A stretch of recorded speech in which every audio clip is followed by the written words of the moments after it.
High-end master model, Gojulas. Hey, how's it going? In today's video, we have the biggest Zoid I have, the high-end master model, Gojulas. From Kotobukiya. Yeah, finally, right? So big I had to zoom out this much, and I still can't get everything in the frame. This kit was released in December of 2013, as part of the 30th anniversary celebration of Zoids. And I bought it in the same year, it cost me 18,400 yen, which is incredibly cheap when you compare it to today's prices. Yeah, I gotta use Amazon's prices, I can't find it on HobbyLink Japan's. Since then, there have been 2 Gojulas variants released, mostly just being recolors with additional weapons. But if you want this one in this specific color, Kotobukiya did announce they're going to be releasing a Marking Plus version. And yeah, this is the exact same image I just used earlier to compare prices on. This is going to be released in 2024. But let's just start the review. Here's the box art. Looks pretty cool, and let's just address what the Gojulas is holding. Yep, that's an Iguan. Yeah, he got really messed up, but still a very cool looking box art. And it's a very big box.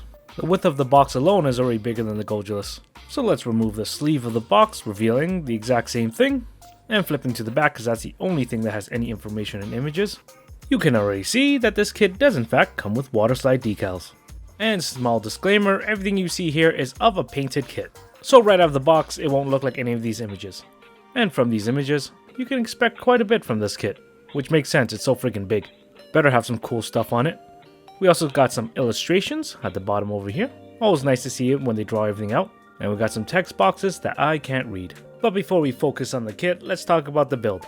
Firstly, to celebrate the 30th anniversary, we got a 30th anniversary sticker, along with some water slides, that I'll probably never put on. And if you want to build the kit, you're going to have to go through lots of runners. Yeah, there's going to be a lot, so space this build out. Oh, ignore those colored ones, those are from another kit. So in order to build this kit, you're going to have to go through over 50 runners. You will have some leftover runners with some random parts you could throw away. For the build of this kit, it was actually quite easy, there's just a lot of pieces. But I still wouldn't recommend it for beginners, just because I believe this kit for beginners is too overwhelming. And space this build out or else you're going to get some build fatigue. As for nub marks, only the dark plastics leave anything of notice. However, with a kit this size, it's hard to notice anything that minute. The end result is a very beautiful kit, but it's not perfect. As an older Zoid, it still has some joint degradation, though not nearly as bad as other Zoid kits. The main joints such as its arms and legs are still held in place, however a lot of the gun platforms, the small booster pieces in the back of the legs, the stabilizers on the tail, as well as parts of the tail do come off quite easily. Thankfully they weren't too difficult to reattach, but the problem is there. Despite all that, even having been built several years ago, its structural integrity is still on point. Once you have everything in position, the Gojulas could still support its own body, so posing it at least is not a headache. Just watch out not to bump any of those bits I mentioned. And since we're here, let's talk about the appearance. This is the high-end master model Gojulas, complete straight build with no panel lining at all. Of course, it's a Gojulas and the design is going to be reminiscent of Godzilla or Mechagodzilla, especially with those dorsal plates. It is an absolutely gorgeous kit, great for any display. And to address the elephant in the room, or the Gojulas in the room, it's massive. Standing around 13 inches tall, this kit is going to be a main focal point in any display. Just make sure you can fit it in there. The sheer size alone is very impressive. Being this big, there's so much detail, great for some panel lining, though there are some noticeable panels that just doesn't have that much despite being how big they are. And as expected, it's a very heavy kit, so for the love of God, never drop it. We also got a lot of colored part separation on this kit. Even though a lot of the colors are very flat, the use of them to highlight a lot of the mechanical elements definitely makes them stick out on this kit. And though I do like the abundance of weapons everywhere, I feel like it should have bigger weapons. Which makes sense why they made this weapon set and the variants with these weapons, but those things were released years later. Realistically, what more can I say? It's a giant robot dinosaur that looks really good. Only small issue I have is that the teeth aren't sharp. Like, why you no give sharp teeth for big dinosaur? Regardless, the appearance is 10 out of 10. And if you disagree with me, well, you hate puppies.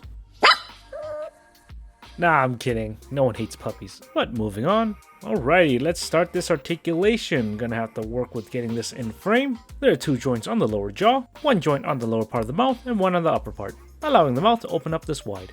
It's a Zoid, so it has a cockpit over here that can open up, revealing Silver Steve, and you can actually make out the 2 eye lenses here as well. There's a hinge joint at the base of the neck, allowing it to hinge up and down. The neck could fully 360 rotate, knocking off that dorsal plate. Stick this back on and it can fully 360 rotate like all the other dorsal plates on the body. If you turn the dorsal plate on the side, you can actually move it up and down. And unfortunately, the rest of the neck can't move. Coming to the arms, it's able to internally externally rotate this far. The arm could abduct this high, which is pretty good. The shoulder joint is still very stiff, which is good to know, and it's still able to perform a 360 rotation. The shoulder cap over here is able to rotate forward and back. Gonna just take off the arm to make this a little easier. We have an upper bicep 360, elbow could bend this much, and there's an interesting gimmick when it does. When bending the elbow, the pipe over here starts retracting, and as you straighten the arm, it comes right back out. Really cool gimmick. There's an elbow mounted cannon that could rotate almost 360 if not for the caps here, and it's able to 360 rotate. The two fingers and thumbs are made of two sections with relatively stiff joints, allowing the knuckles to bend this far. Moving on to the bodies, we have these cannons over here, which are actually prone to falling off, with each cannon able to rotate in and out. And the cannon platform is also able to rotate up and down. As far as belly cannons go, they have pretty good articulation. Now I'm just going to move both of them because they're going to fall off anyways when I do this. And this part actually surprised me. The ab crunch is okay, but the back extension is actually really good. I thought the dorsal plates would get in the way, but guess not. Same can be said with the side bend. The torso is quite limber, as you can see. The upper part of the torso is also able to extend slightly. And here's a close-up without the lower body. And lastly for the torso, it could do a full 360. Good design as well, nothing gets obstructed. Coming to the back, not sure if these are cannons or boosters, but they're able to rotate quite a bit, only being stopped by the shoulder armor. They also sit on an arm, which is able to rotate as well, giving more way for you to position them. And these two dorsal plates work the exact same way like on the neck. They can rotate and move up and down. And this whole back contraption can move up and down as well. You can also rotate the dorsal plate on the neck, giving it a greater range of motion, though there's no way of actually holding it up. Now I'm just going to remove the upper body to make this a lot easier. For splits, yeah, we don't have much. The hip socket is able to externally rotate very slightly, but you're also able to pull out the hip joint, giving it a little bit more range of motion. You can 360 rotate the leg, though it's a little tight, but that's a good thing. Without those belly guns, you're able to raise the leg this high and kick this far back. The knee bends are right considering how bulky the bottom part of the leg is. The ankle could pivot side to side pretty well. The toes are also able to move side to side individually, with the front part of the foot being able to move up and down. The entire foot is also able to move forward and back, with a satisfying locking feeling. Additionally, on the back of the foot, there's a cool mechanism here where you can flip the back of the foot down, giving it a raised heel. Grants you some more posability, and it's very solid. And because of the sheer weight of this kit, having this is actually very good. Coming to the tail, finally, it's made up of multiple sections, with each section having a level of articulation, with the base of the tail having the most range of motion. I say this because though each section may look similar, the range of motion may vary, but with all sections being able to at least move side to side somewhat, as well as being able to move up and down. However, moving it up and down is a little more tricky because the peg leg's coming out. Now if you're able to get it to work, it's supposed to show this really cool gimmick with the hydraulics going in and out. And just to address the issue with the tail, unfortunately for my kit, this section of the tail has gone loose. Luckily, it's easy to attach and not too much of a headache to deal with, but it does happen a lot, especially when you're positioning the tail. Now to focus on the equipment on the tail, this double barrel cannon can 360 rotate, and unfortunately also pops off from time to time. Same can be said about the dorsal plates, they move the exact same way and pop off. Moving along the tail, there are these stabilizers here, which are able to rotate.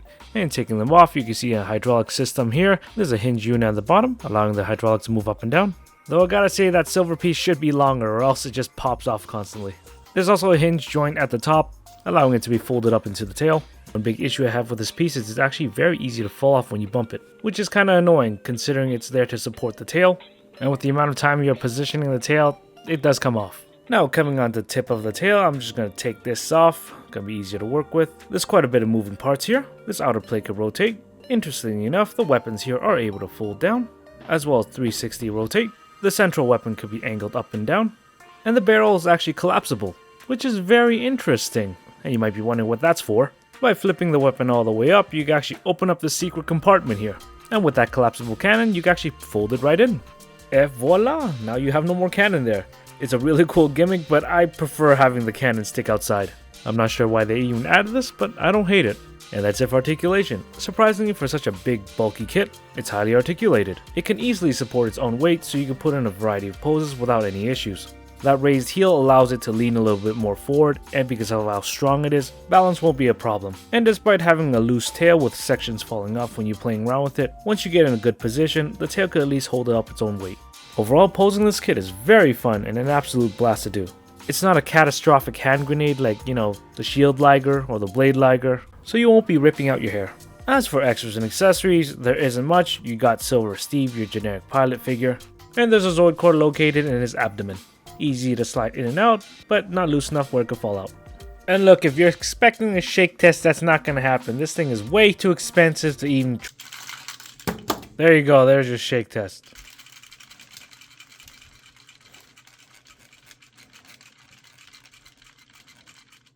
Not gonna lie, I kind of held back shaking it because I fear it actually breaking because of how heavy and big it is. The kits I shake violently, I know at least they won't break. For this kit, I don't really believe the peg holding the body together is that durable. Not too many parts fell off. Of course, you got the tail, a little bit of the dorsal plate. The gun stayed intact. They mostly come off if you touch them. The lease is relatively solid. Any more shaking, I think that would break. And if you're curious about height, it's around 13 inches tall, around 33 centimeters. Yeah, very big boy. As for length, it's around 22 inches, close to 56 centimeters. But majority of you aren't going to have a cabinet that could fit him leaning like this. As for size comparison, here it is next to the entry grade ARC-72, master grade ARC-72, high-end master model Rev Raptor, Iguan, Godos, Takara Tomy Omega Rex, Haro, Doraemon, off-screen DK, box of the Jin Gladiator, gonna squeeze in the high-end master model Iron Kong while I'm at it, and a rubber ducky. And you already know as shelf presence goes, it's a huge kit, almost taking up a whole D12 shelf by itself. Good thing I have enough Rev Raptors to keep it company. And my Mega Giant review for this Mega Giant kit is over. What are my final thoughts? I'm biased, absolutely beautiful kit. Articulation's pretty good despite being so bulky. And for a kit that's several years old, it's held up pretty well. Though I wouldn't recommend this kit for beginners, because what may be easy for me won't be the same to a beginner. However, never say never, it's still an amazing kit to add to your collection down the road. If not for that price tag, my god, that's expensive for a model kit. But personally for me, it was worth it. Thanks again for watching my video, hope you like it, I enjoy making it. What are your thoughts on this kit? Do you like how it looks? Is it too expensive? Would you still get it one day? Let me know in the comments below. Thanks again for watching, Happy New Year's, take care, bye!